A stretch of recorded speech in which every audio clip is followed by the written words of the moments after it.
Il y a des personnes qui réfléchissent tout le temps, à tout, aux conversations passées, à celles qui n'ont pas encore eu lieu, à ce qu'elles auraient dû dire, à ce qu'elles auraient dû faire autrement. Leur esprit ne s'arrête jamais vraiment. Même quand le corps est au repos, le mental continue de tourner, analyser, anticiper, rejouer les scènes. Et souvent, ces personnes finissent par se demander ce qui ne va pas chez elles. Pourquoi leur cerveau refuse de se taire? Pourquoi elles n'arrivent pas à lâcher prise comme les autres? La psychologie raconte pourtant une histoire très différente. Réfléchir trop n'est pas un défaut. Ce n'est pas un manque de discipline. Ce n'est pas une faiblesse de caractère. C'est très souvent un mécanisme de protection. Un cerveau qui réfléchit trop est un cerveau qui a appris qu'anticiper était plus sûr que subir. Qu'analyser était préférable à être pris au dépourvu. Ces personnes n'ont pas développé ce fonctionnement par hasard. Elles l'ont développé parce qu'à un moment de leur vie, ne pas anticiper coûtait cher. Il peut s'agir d'une enfance imprévisible, d'un environnement émotionnel instable, de réactions disproportionnées autour d'elle. Dans ces contextes, le cerveau apprend une règle simple.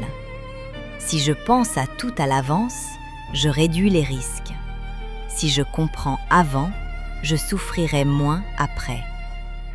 La suranalyse devient alors une forme de vigilance permanente. Un scan constant de l'environnement, des émotions, des relations. Ces personnes perçoivent des détails que d'autres ne voient pas. Un changement de ton, un silence inhabituel, un regard qui dure une seconde de trop. Leur cerveau capte ces signaux avant même qu'ils puissent être interprétés consciemment. Et immédiatement, ils se mettent au travail. Pourquoi il a dit ça? Pourquoi elle n'a pas répondu? Ce que ça veut dire, ce que ça annonce. Ce fonctionnement est épuisant, mais il n'est pas illogique. Il est cohérent avec une histoire intérieure. Le problème, ce n'est pas que ces personnes pensent trop, c'est qu'elles pensent pour se protéger. Elles utilisent la pensée comme un rempart contre l'imprévu, comme une tentative de contrôle émotionnel. Car derrière la suranalyse, il y a souvent une peur très précise. La peur d'être surpris. La peur d'être blessé sans l'avoir vu venir. La peur de perdre le contrôle. Réfléchir devient alors un moyen de rester debout. Mais à force de tout analyser, ces personnes finissent par ne plus être vraiment présentes. Elles vivent beaucoup dans leur tête, moins dans l'instant. Elles sont souvent perçues comme calmes à l'extérieur, mais à l'intérieur, tout est en mouvement. Et cette agitation mentale permanente finit par créer une fatigue profonde, une lassitude difficile à expliquer. Si ce que tu entends ici te parle, si tu te reconnais dans cette manière de fonctionner, prends un instant maintenant pour liker cette vidéo et t'abonner à la chaîne. Tu peux aussi écrire en commentaire si tu as l'impression de trop réfléchir à tout, même quand tu aimerais simplement être tranquille. Mettre des mots sur ce mécanisme est souvent la première étape pour l'apaiser. Très souvent, les personnes qui réfléchissent trop sont aussi des personnes très sensibles aux émotions, aux ambiances, aux relations. Leur cerveau traite plus d'informations que la moyenne. Il ne filtre pas autant, il absorbe. Ce qui, chez d'autres, passe inaperçu, reste chez elles longtemps. Un mot maladroit, un geste ambigu, un silence non expliqué. Et parce que ces informations restent, le cerveau cherche à leur donner du sens, encore et encore. Il tente de comprendre, de résoudre, d'anticiper. La suranalyse n'est pas une erreur de fonctionnement, c'est un excès de vigilance. Mais cette vigilance a un prix. À force de penser, ces personnes s'éloignent de leur ressenti corporel, de leur intuition, de leur capacité à simplement ressentir sans analyser. Elles vivent dans le futur ou dans le passé, rarement dans le présent. Et plus elles essaient de forcer leur cerveau à se taire, plus celui-ci résiste. Parce qu'il croit protéger quelque chose d'essentiel. Il est important de comprendre une chose fondamentale. On ne calme pas un cerveau qui réfléchit trop en lui demandant de se taire. Un cerveau suranalytique ne s'apaise pas par la contrainte, il s'apaise par la sécurité.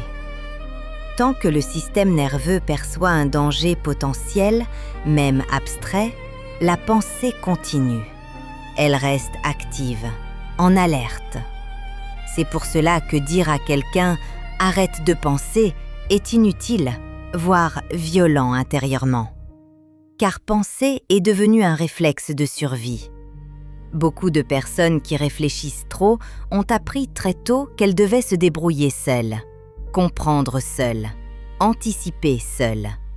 Elles n'avaient pas toujours quelqu'un pour les rassurer, pour contenir leurs émotions, pour leur dire que tout irait bien. Alors, leur cerveau a pris ce rôle. Il est devenu le parent intérieur, le protecteur, le stratège. Mais ce rôle est lourd à porter sur la durée. Avec le temps, la suranalyse crée une tension chronique, une difficulté à se reposer mentalement, même dans les moments de calme. Certaines personnes ont l'impression de ne jamais vraiment se détendre, même en vacances, même en sécurité, parce que le danger n'est plus extérieur, il est intérieur. Le cerveau a appris que le silence était risqué, que ne rien faire, ne rien penser, laissait la place à l'imprévu. Alors, il remplit, il occupe, il anticipe. Ce fonctionnement peut aussi créer une difficulté dans les relations. Ces personnes analysent beaucoup les autres, leurs réactions, leurs intentions. Elles cherchent à comprendre avant de ressentir. Et parfois, cela crée une distance, une difficulté à lâcher le contrôle émotionnel. Pour sortir de la suranalyse, il ne s'agit pas d'arrêter de penser.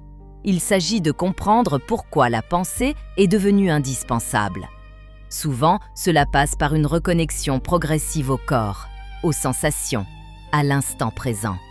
Pas de manière brutale, pas en se forçant à méditer ou à lâcher prise, mais en apprenant doucement à ressentir sans analyser, à tolérer l'incertitude, à accepter de ne pas tout comprendre.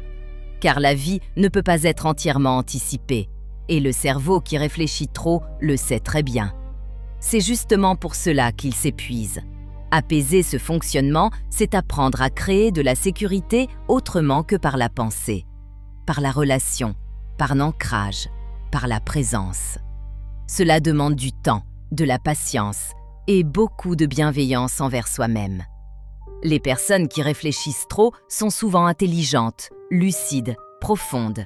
Leur problème n'est pas un manque de capacité, c'est un excès de responsabilité intérieure.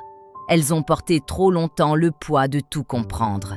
Et parfois, le véritable apaisement commence quand elles acceptent de ne plus tout porter seules.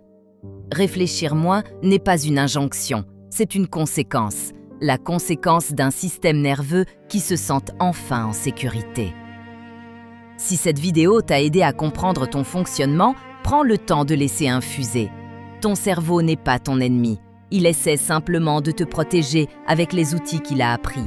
Et apprendre à penser moins commence souvent par apprendre à se sentir plus en sécurité.